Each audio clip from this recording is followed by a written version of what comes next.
Adam Mares returns as the Nuggets finish up their East Coast road trip. We'll talk about the game versus the Wizards. We'll get Adam's thoughts on the 2-game set in New York. Plus, we're going to talk about things like lineups that we've never seen that we're probably going to see. And who do you trust more, Jamal Murray or MPJ?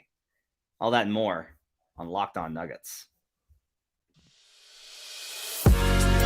You are Locked On Nuggets, your daily Denver Nuggets podcast. Part of the Locked On Podcast Network, your team every day. Welcome to Locked On Nuggets, your daily Denver Nuggets podcast, part of the Locked On Network, your team every day. Thanks for making this part of your day and your first listen. We're available on all platforms, including YouTube, where you can join the show and join folks like Hurricane hanging out with us. Jonathan was first in here. Carlos, Samuel Brotzman is in here. Daniel Sad, because that's that's a great name. Fernando Pera, lots of folks hanging out with us in the chat. You can also catch us on Spotify, Apple Podcasts, wherever you get podcasts. We appreciate you guys making us your first listen. Today's show is brought to you by Ultimate Basketball GM. If you've ever dreamed of becoming an NBA GM and managing a basketball franchise, this game's definitely for you. To download the game, just visit ultimatebasketballgm.com or look it up on the app stores. Our listeners get a 100% free boost to their franchise when using promo code LOCKEDON, all caps, LOCKEDON, in the game. My name's Matt Moore. I'm the senior NBA writer for the Action Network. I am getting worse as far as sickness goes. It is now starting in my lungs. So if I'm coughing in this episode, I'll try and hit the mute button, but just as a heads up. Also joining me back from a little mini vacation, Adam Mares from DNVR. You can check out his work at DNVR and make sure to catch the pre and post game shows before and after every Nuggets game, as well as Daily Nuggets podcast. And you can go to the DNVR bar, go there for Sweet 16. Go there for Elite 8. Go there for Nuggets games, Avs games. Avs are flipping the switch, Adam. They're hot, looking a lot better. Excited for that. We got a lot to get to on today's show. We're going to talk about, we're going to get Adam's thoughts on the 2 Knicks games. I keep saying Knicks games, Knicks and Nets games, the 2 New York games. We're going to talk briefly about the Wizards game. And then second segment, we're going to answer this question. Who do you trust more, MPJ or Jamal in the playoffs? And who do you trust more in the playoffs, Aaron Gordon or Kentavious Caldwell-Pope? Final segment, we're going to talk about untested lineups that we've never seen before and how we're probably going to see those in the playoffs and what that means. So lots to get to on today's show. Let's start here, Adam. So you missed the 2 games in New York. I gave my thoughts on it as I thought the Nuggets looked like themselves. You and I kind of texted after the Knicks game and we're like, this one feels like a normal loss. And then I was kind of expecting them on the back-to-back weekend in New York for them to have a letdown. And instead, came out and handled business versus the Brooklyn Nets. What were your takeaways from the 2 games in New York? I think they were a return to normalcy. I mean, they could have gotten that Knicks game. I think it's just they missed some shots down the stretch. It wasn't a great game. I thought it was a good game. But to me, it did not feel like the previous 5 where it just felt like Denver was discombobulated. This one felt more like a regular road game where Denver came up just a little bit short. And then they followed it up with a great performance against Brooklyn, and especially great, in my opinion, from the big 3, Jokic, Murray, and Michael Porter. So those were the things that stood out to me. And then I know this is going to sound crazy. I think Denver's defense over the last few games has started to look like there are signs of it coming together. I might look like a fool, but I'm hopeful that over these final 10 games, we're going to see some really good defensive quarters from Denver, not just good defensive moments, but hey, they might actually put some things together. Isn't the clutch time stuff for them proof of this, that their defensive ceiling is higher than most people that follow the league realize, and their defensive floor is much lower than you would feel comfortable with for a championship contender? Well, I mean, I've said this all year, but that they don't defend easy. Like they can't just they can't defend easy. They have to defend with effort. So just like they score easy, not every team scores easy. Denver scores easy. Bad process can still lead to a pretty good offensive output, but they can't defend easy. So yes, but I think specifically, Denver does defend a little bit differently this year. And Ben Thompson of Thinking Basketball had a very good video that was a little bit about Denver, but it was really about the evolution of playing at the level of the screen and some of the different ways teams try to get a weakened defender off ball. And, I think that Denver has implemented some new things over the course of the season that to me, I look at and I go, I think they're close to being able to execute this high level sort of complex rotations more seamlessly than ever before. I made this point in one of the shows this week, that I feel like this team has a really high capacity to improve by the middle and end of a series. Right. Like, I don't think they'll get worse as a series goes on. I think they have ways to counter and that their rotations will sharpen. Like last year's team in particular, everyone's kind of noted like, hey, the team was this last year in defensive rating and this year they're X. But one of the differences, I think, is that like there was a limit that the defense could get to last year with Will and with Monte and with various guys that were in the rotation, right? Like there was only so good they could be. This year, with the personnel that they have, they will get better. They will get sharper. They will make adjustments. Even if you don't trust Malone, some of that's just players being like, hey, read that quicker. Like you're, making it like, hey, get a jump on it. Or, hey, don't step over because he's looking for, when all those conversations that you see on the floor when you're watching on television and you're like, you see them working out things and talking to each other, that's stuff that I think that this team will improve on as the series goes on. And that gets back to kind of what the veterans have kind of said all year is like communication. When they communicate, they are able to be a lot better. When they don't care as much, they don't communicate as much. And then their floor kind of shows, and that's where they're really vulnerable. Yeah. And I think the guy, for me, I know we're going to talk about him in the next segment more specifically in terms of trust, but the guy to me that's most exciting over this stretch is Michael Porter Jr. Offensively, I think it's evident he's more athletic than he's been at all year. I put out a video that was showing how rarely he was dunking and what his finishes at the rim in the first month of the season look like versus now. He's had 3 incredible dunks in the last 2 weeks. I mean, some of the best of his career. And I look at him and his confidence putting the ball on the floor. There was a couple times in this last game against Brooklyn where he comes off of a pin down, not a dribble handoff, but a pin down, takes a dribble to get to the basket, puts his shoulder into a guy, and then elevates for a jumper. That's a complex move that requires strength, it requires handle, and it requires finishing. And those are just things we haven't seen him put together in sequence earlier in the year. And he's doing it more and more confidently now. And by the way, unlike in previous years where Porter has had some of this before the injuries where he's been athletic, I feel like Jokic is trusting him more and more, like looking for him in those circumstances more and more. He's reading the court better. And this is probably why Jokic is looking for him more, as he trusts him to not completely just screw up, a read and go off to where nobody knows what he's doing. But instead, he's kind of finding the seams within the flow of the offense more. But to me, the biggest thing is his defense. There were times in that game when Spencer Dinwiddie would screen to get him matched up, pull the ball out and attack, and end up just passing the ball away because he couldn't get by Porter. And Porter played defense where it was very not like, I think Porter is not trying to be impressive on defense. He's just trying to not get blown by. And I think that's the right way to play when you're 6'10". So I'm impressed with all of those things from Porter recently, and it's part of why I think that Denver might be getting over this hump and ready for this gauntlet they're about to enter. Let's talk real quickly about the Wizards game on Wednesday, just to kind of preview that. Wizards have gone the other direction, so they had a real chance of actually being able to compete for, honestly, the division. They could have been like the 7 seed, and then they went the other direction because that's what the Wizards could do. They are 3-7 in their last 10. They've lost 2 in a row. They are only 2 back of the Bulls in the loss column, so they're still hanging in there in the terrible East play-in picture. Are they 2 or 3? I'm showing 3. I may not have updated this. Maybe I have like a million tabs open with the standings. They're just updated. There's now 3 back in the standings. By the way, as we're recording this on Tuesday night, Kings down 20 to the Celtics. So Nuggets magic number over the Kings will be 6 pending tiebreaker in the last game of the season. So facing the Wizards team, last game of a road trip, this is another test of like, how serious are you? Right. Yeah. Right. Because if it would be great to see the Nuggets show a little bit of ruthlessness in this game and be like, everyone piled on us for 2 weeks and we get a weak opponent and we let a bunch of games slip and we lost to teams that play high effort basketball. And now we're facing you and we're going to take it out on you. Good opportunity there, but they are going to I will say, like, the Wizards are like, I actually think that I don't know if he's going to make it, but I think Wes Unseld Jr. has actually done a pretty good job this year, given some of the stuff that he's had to face with this team in terms of their commitment to various things.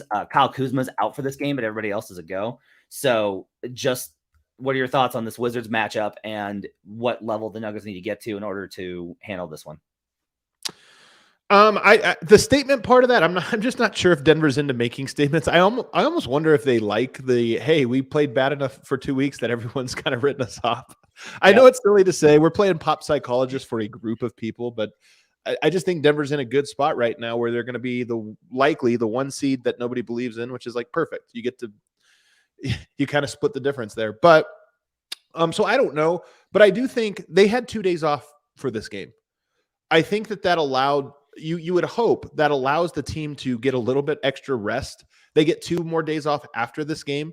So I would hope that this is a game where they shoot well, they defend well, and they play with some intensity, because why not? It's the only game you have on the work week. Why not? An approach the Denver Nuggets have literally never taken.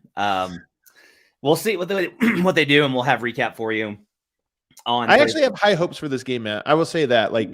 It's funny what one weekend will do, because, after coming out right before the Detroit game, you're kind of like, my God, is this team spiraling? Is it all over? I go into this one, we'll still find out, and I don't think we'll really know until the Milwaukee and Philadelphia game. That'll be a huge test for Denver. But I just kind of expect them to play really good basketball tomorrow. This is a stupid thing. This is a very stupid thing. I'm going to admit a stupid thing to you. I very much want to see them finish with a positive road record. So I don't think that's stupid. Why would that be stupid? Because what's the difference in, if they finish, 41 home games? They get 5 more. So So what's the difference between finishing one game over 500 versus finishing one game under 500? Yeah, it's a good point. What's the difference? But the reality is, to me, it's kind of significant, because no team has won the conference in the last 20 years with a negative road record. Nobody's done it. Yeah, I'll tell you, that is an important indicator, but I'll tell you another one. Their last road game of the year is at Utah. I think it's also important for them to be in position to throw that one should they want to, because that game really might be the game that decides whether or not the Lakers make it into the playoffs. And to be able to say, I don't think you want to get into a point where that Sacramento game determines the 1 seed. I think that would be a bummer. So you want to be able to be good enough that you can go into the final 2 games of the year and say, you know what, Utah, you can have this one. Lakers, you're out of the play-in. And then Sacramento, we don't care. This game doesn't matter if we win or lose. Just give you that little bit of extra padding, to me, would make a lot of sense. Plus, some of us took over 53.5 on the win total on an alt line. So if you could help some of us out, it would be 5-5. Wait, was it 53.5? Yeah, 53.5. 6-4. Yeah, the good news is I have way more on 49.5, which was an incredibly stupid number that I recognized early. All right. Up next, we're going to talk about this question. Who do you trust more in the playoffs? MPJ or Jamal? And who do you trust more? Aaron Gordon or KCP? And this should be a really fun segment. We'll do that in a minute. First, I need to tell you about Ultimate Pro Basketball GM. I'm really geeked out by our new partner and sponsor of today's episode, the mobile game Ultimate Pro Basketball GM. If you've ever dreamed of becoming an NBA GM and managing your basketball franchise, your dream can come true, and this game is definitely for you. You get to manage every strategic aspect of your team, play through the season, and lead your team to glory. You're responsible for hiring the right coaches and assistants, trading and training players, making the right draft picks, navigating your franchise through free agency and the draft, and all the ups and downs of a season. And all this in a challenging and realistic game world. Ultimate Pro Basketball GM is completely free and playable offline. Play on the go as you want and when you want to. Locked On Nuggets listeners get a 100% free boost to their franchise when using the promo code LOCKEDON, LOCKEDON, in the game store. So make sure to check that out. To download the game, just visit probasketballgm.com, scan the code, or look it up in the app stores. That's probasketballgm.com. Ultimate Basketball GM. Start your dynasty today. We'll be right back on Locked On Nuggets.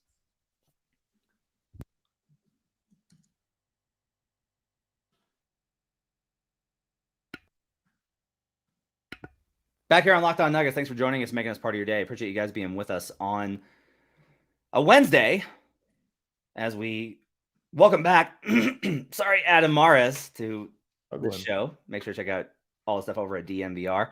All right, Adam. So you and I were kind of talking before the show, and I think it's an interesting question of, you mentioned all the strides the MPJ has made defensively. I had kind of noted on one of the shows that there were some things on the off-ball stuff that I've kind of been like, oh, hey, he wasn't doing that, and he kind of started doing that again. I agree with your more general point of how much he's grown and how good he is. Jamal, on the other hand, has been really inconsistent. He has great performances and terrible performances and great quarters and completely vanishes, and it seems all over the place. So we've seen Jamal in the playoffs have an all-time series, but it was under very specific circumstances and before the injury. We've seen MPJ step up in the Clipper series and have an impact there, but we haven't seen this version of Michael Porter Jr. So I'll ask you, who do you trust more in the playoffs, Jamal Murray or Michael Porter Jr.? The answer to this one has to be Jamal Murray, for all the reasons you laid out. Last time we saw Murray in a playoffs, he was phenomenal. Last time we saw Michael Porter in a playoffs, he was struggling. Even in the bubble, if you think back, actually, I should say 2 years ago when he last played in the playoffs, going up against Mikal Bridges and the Phoenix Suns, and I know he was injured, it's a little unfair to say to just use that one, but nonetheless, it's all we have to go off of. He was very good, I thought, in the Portland series, not so good in the Phoenix one. Actually pretty bad in the Phoenix one. So one guy that's done it, but I will say, if you didn't give me history, if you just gave me this season, I think my answers would be reversed. Yeah, it's an interesting question. I like this comment from George Knight, who says Murray always does better in the playoffs because his shot selection is better suited for the postseason. I kind of agree on that. That I think the Nuggets will still create very high percentage looks, especially in the first round. But as the playoffs get deeper, there are times when you do need tough shot makers, and I think both MPJ and Jamal are tough shot makers. And both of them, and that's one of the advantages of having both of them, right? Is like if you can ever get to a point where both of them are hitting at the same time, then you're really going to be able to put teams away, even really good ones. I think Jamal's defense in particular, veterans will manage effort in a regular season context a lot more. And I do kind of believe that Jamal has probably had to take some of that to heart, especially during his recovery. And so if you put Jamal, part of this is that these two guys are both incredibly competitive, as all great NBA players are, as pretty much all NBA players are, like 95% of them. I think that they're hyper competitive in different ways. Jamal in particular has a real viciousness and competitive, I hate to lose streak about him. I think MPJ has a real, I want to be great streak in him.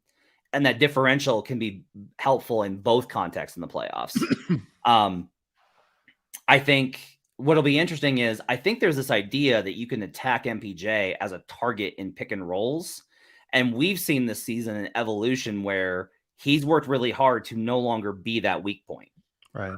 Last couple of games, we've seen switches result in Jamal being faced with mismatches. Right. I made the comment in previous episodes. I was like, look, that may happen early on in the series, but they'll probably work to avoid those. You even saw it in game where Julius cooked him on one in the Knicks game, and then Aaron denied the switch on the next one. And you also saw Jalen target him too, Jalen Brunson. So it was noteworthy to me in that game where I was like, it looks like they are looking for Murray in these. So I think that MPJ can do that. What I do think is the way the Nuggets have not completely gotten away from their habits of help and their habits of committing early, especially on some tag side stuff. Teams are going to put a lot of pressure on MPJ, and in those situations, I think what's going to happen is there's going to be a lot of attacking Jamal in pick and rolls, and a lot of attacking MPJ off ball. I think they may start the opposite. Yeah, it could be, and then they'll kind of flip it. And so, I mean, that is the thing, is that the Nuggets defense does require thought. It requires and not just thought, but like instinct. Like you have to go through these so many times that it becomes instinctual for you. And I do think that there is just a greater capacity for some bad mess ups. Like when Denver's defense falls apart, it's going to look really bad. But I think if they can pull it off, and I'm with you, the one thing I will say is teams are going to test Porter in the playoffs. I just don't. He could be first team all defense this year. They're going to test him in the playoffs. Yeah, and that's why I think he's ready, but I don't say that with any confidence because it's just a different beast.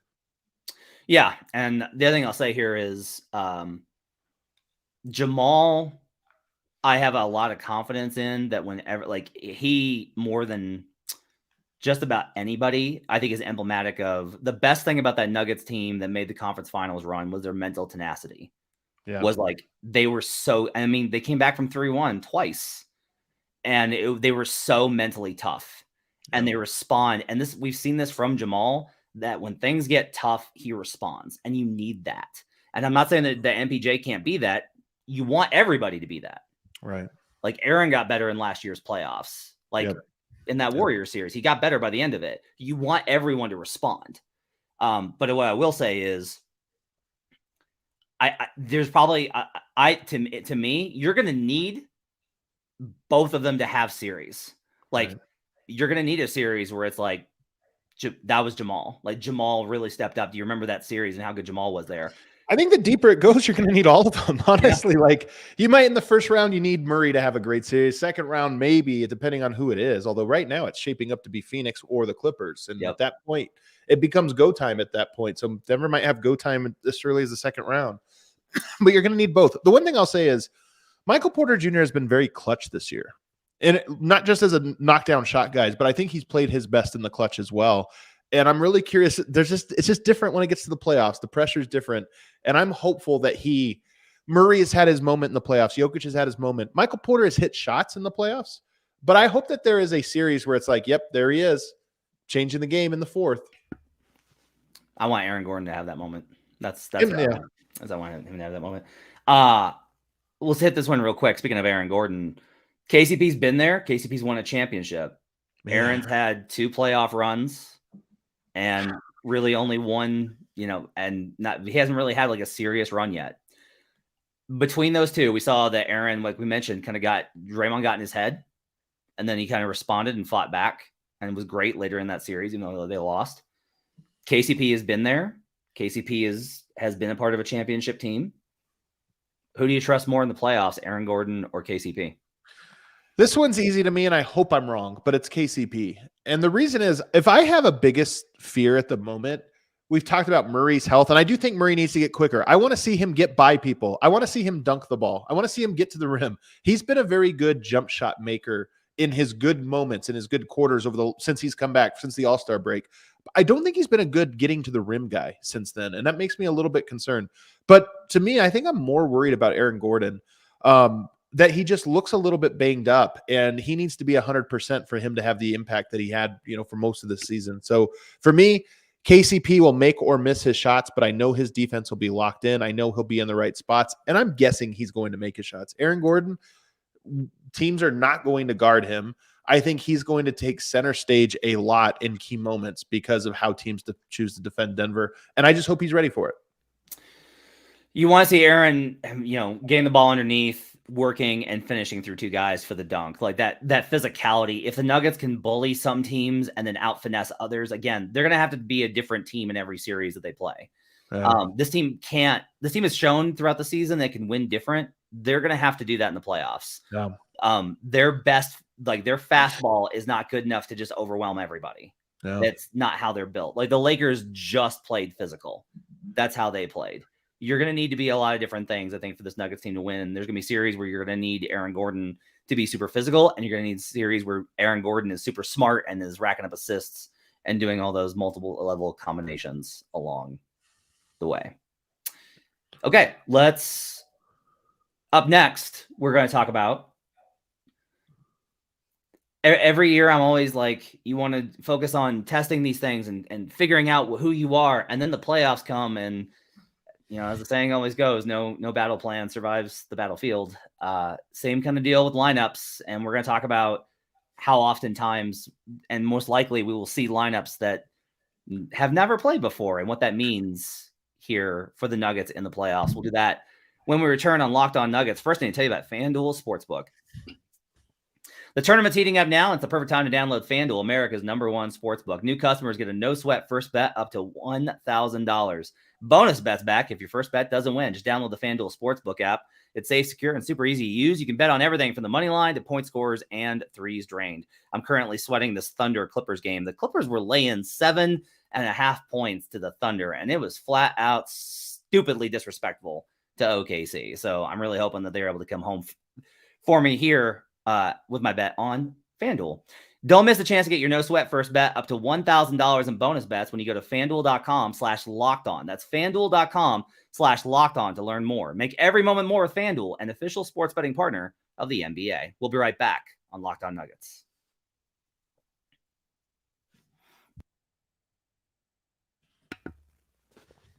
Back here on Locked On Nuggets. Thanks for joining us and making us your first listen. I appreciate you guys being a part of the community and making us a part of your day.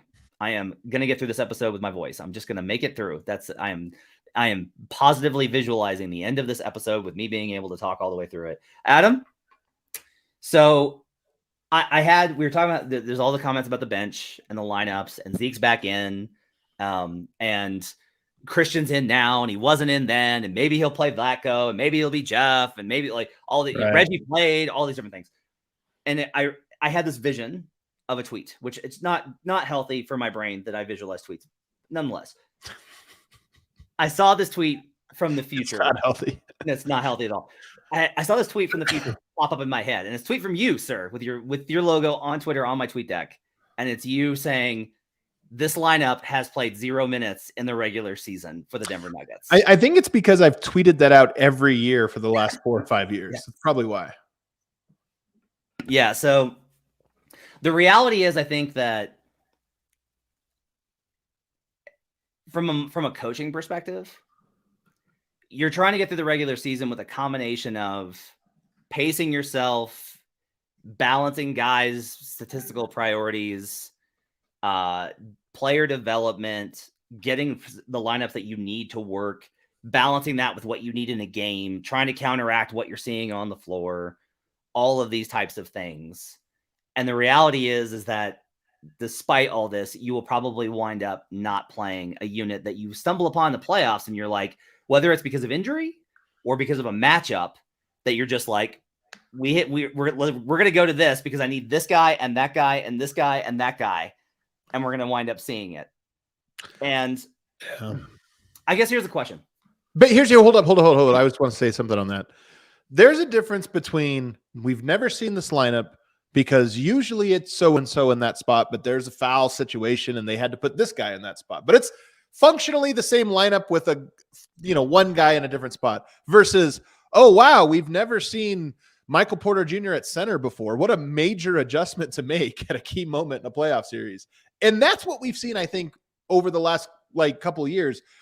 I agree that I think we're going to get a different lineup, a unique lineup in here. I'm so hopeful that over the next 10 games, we see every type of lineup. We see, even if it's not the exact one they'll use, at least it gives us a hint of, okay, this is functionally how this is supposed to go. I want to ask you this. With 10 games left, is there real value in getting, can you play enough for it to mean anything? Such a great question. So the Nuggets have 10 games left. If you play a lineup for 3 minutes in one game and 5 minutes in another and 4 minutes in another one, does that really get the players comfortable to understand what that lineup is and how it should function? Yeah. And I kind of think that this is one of the key things that kind of gets back to how the team is constructed. I think it probably matters more in the non-Jokic minutes because Jokic makes everything make sense. Like everyone on this team seems to understand. Jokic helps them for it to make sense. Obviously, the most. Like Jokic is the one that makes it make sense. But there aren't a lot of players on this team that are just like, yeah, he just doesn't know how to play with Nikola. Like there's no. I don't know. Yeah. I don't know. There's a player in the universe. There are. But Reggie Jackson. Yeah. Reggie Jackson. I think Reggie Jokic minutes in a playoffs would be they're a waste in the regular season, but it would be such a big waste in a playoffs that I would fear that being something that they trotted out. Fernando asks, have Zeke and Gordon been in a lineup before? I'd be curious to see AG at 5 and Zeke at the 4 with Christian Brown. These are the type of things that I think we're going to see. So let's ask this question. What do you think is going to be the lineup that hasn't played together before that we're going to see? I mean, that might be it. That might be Aaron. I mean, they've hinted at Aaron Gordon at center. It's worked in like a few instances that they've tried it, but they clearly don't want to go to it very much, especially with Aaron Gordon banged up. but to me, it makes sense that it would be him. So some combination with him at center. And then I think, again, functionally, we've seen this. Do you remember who it was he's played with when he was at center? Whether it was Jeff or whether it was Vlatko, I don't remember. I guess it doesn't really matter. I think it was Vlatko. Either way, if you rolled him out there with Zeke, maybe he's never played with Zeke. Do we even know what that looks like? I mean, that could be a little bit confusing, but so that would be one of them. But to me, a bigger one, and it's something I hope we get to look at. Actually, there's two things I hope we get to look at. Michael Porter Jr.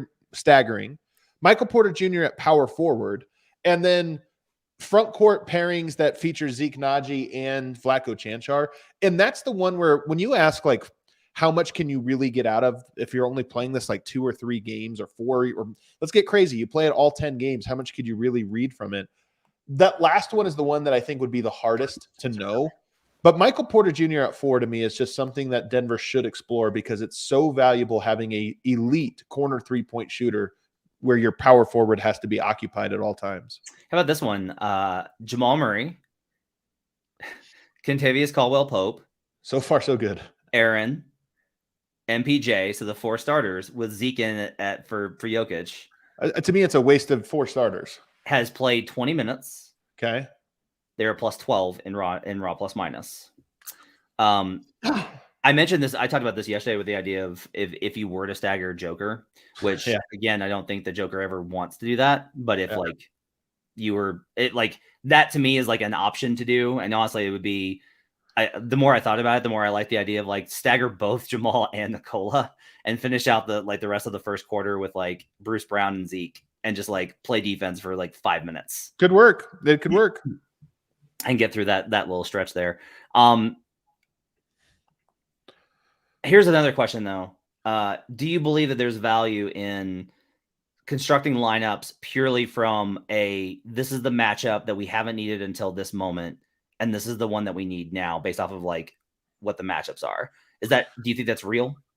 The only thing about that is, does it change your defensive scheme? And what I mean by that is a lot of these ones you're throwing out sound like they are switch everything lineups. Switch everything is just different. Do you need practice at that? Can you just say, hey, we have the personnel to switch everything, even though we haven't played very much of it? Go out and now you're going to have to stop Kevin Durant. Like that's tough. You want to be well versed in that. So that to me is the real difficulty of it. Here's a fun one that I think we could probably see in the playoffs, but it's like, this is again, like a weird one. Bruce Brown, Christian Brown, Vlatko, Aaron, and Zeke. 17 minutes this season. They're a -7 in raw plus minus. Does that lineup have any spacing? No. That's because to me, it like sounds cool. Lots of length, unselfish, but they don't have a ball handler and they don't have shooting. That's like two real big ingredients. I want to go back to this because it's such a key point. Can the Nuggets space the floor with anyone but MPJ? KCP. Okay. Jamal Murray, of course. Sure. Does Jamal space though? Because Jamal's on ball so much. He does. Okay. But Denver, one of the things about Denver is they don't have a secondary ball handler right now. So it makes it hard. I want to get to this point real quick. Carlos says, in the playoffs, Malone is never proactive when it comes to lineups and matchups. He usually waits for the status quo to fail twice to substantially change anything. He's not wrong. He's not wrong. He's not wrong. My question is, what coach does? I feel like newer coaches do. I don't. Coaches almost never, because like I was covering the wrong message to your team if you change. Yeah, I was covering Pop and D'Antoni, and I asked them both that question in a Spurs Rocket series. And I asked him about that, and Pop actually gave me a good answer. And then the next day, he popped the ever-loving hell out of me and embarrassed me so badly that like I crumbled to dust in the media room. But he gave me a really good answer, and what he said was, you have to give the players the opportunity to win with what our identity has been. Like, you have to trust in what we do. Once you've hit a point where, okay, this is fundamentally not working, we're going to need to adjust it. You do, and D'Antoni said there's almost like a level of chicken that goes on where you don't want to be the first one to have to make that adjustment. You want to win with your style. And from there you go on. Very few, if any, coaches pre-adjust to what's going on, and even fewer make adjustments after game one. Some do. Like Taylor Jenkins is a good example of a guy that did. is he saw 7 minutes of Steven Adams in game 1 last year versus the Wolves and was like, sorry, Steven, this ain't it. Not going to happen. I got 2 thoughts. One, I feel like there's, and I'm maybe people in the chat can help me. I feel like there's high profile examples of this that become like lore. You know, coach came to me before game 1 and he said, you're coming off the bench tonight. I thought, what? I feel like there are these games, but more importantly, I think it's much more likely to be a thing that happens for the Utah Jazz or the Oklahoma City Thunder or a team that has nothing to lose more than a 1 seed. Yeah. Like, what message do you send the Utah Jazz if all of a sudden game 1 we're doing something crazy? It's like, they don't, I mean, come on. Yeah. But if you're the Nuggets and you change up on game 1, there is, I think, a message that is like, hey, we're different. You've talked about the panic thing. Right. You know, like you do that too quickly. You don't trust them because the players believe that if they play to their capacity, that they can win. That all you got to do is like so much of the time. I think this is true for both coaches and players. I think players and coaches are always like, no. Like, we don't need to tactically adjust. We just need to play better. And I don't always agree with that. I'm often like, no. You are at a disadvantage because of the way that you play basketball versus the way they play basketball. Like, you are at a, like, there is something they do that you cannot beat that is just beating you. I mean, this is the whole problem with like the Jazz and the switches. It was like, well, no, if we just play better, it doesn't matter how well you play. They're going to like Rudy Gobert got to be really good at switches. He really did. He got way better at the level. Dallas did not win that series last year because they were attacking Rudy Gobert in switches. They won because they spaced Rudy to the corner and attacked everybody else. Like, this is the kind of stuff where it's like, no. This is just more about like, if you're not able to do the things that you need to be able to do, you have to be able to find an answer to those things. Because once a team finds that weak point, they're going to stab you with it over and over and over again. Yep. This is why I'm a little bit, I'm so curious to see what Denver's defense does over these final 10 games, because I really do think there is something with how they've been attacking defensively lately to, hey, this is a good solve. This is going to make it a lot harder for a smart team is always going to figure out the defenses. I think Denver is a smart team that has the potential to solve every defense a team throws at them, no matter how complex and nuanced and well executed it is. But Denver, I just think that there is a chance that they can take away some of the basic stuff that has caused them problems in the past if they can get some momentum executing that scheme down the stretch. All right, that's going to wrap it up for Locked On Nuggets. Thanks for joining us, everybody. Hope you guys have yourselves a great Wednesday. We'll be back on Thursday morning with a recap of the Wizards game. We'll talk about whatever's going on in the NBA and the Western Conference as the standings continue to evolve. I've got playoff picture coming out on Action Network and the Action Network app. You can check out all the great stuff over at DNVR for all your Nuggets and Avalanche. Rockies are starting soon, I assume, after Japan beat us in baseball, which is the thing. How great was that, by the way? Pretty cool. That was a pretty cool moment. Also, like, I really wish the NBA leaned into the World Cup and Eurobasket and these things, because you watch that and it's like, I don't know anything about baseball. I don't know anything about these guys. I'm hooked to my TV. I'm actually more into baseball now because of that than I am from any baseball season. And I just wish the NBA would lean into those things a little bit more because they are cool too. Counter argument.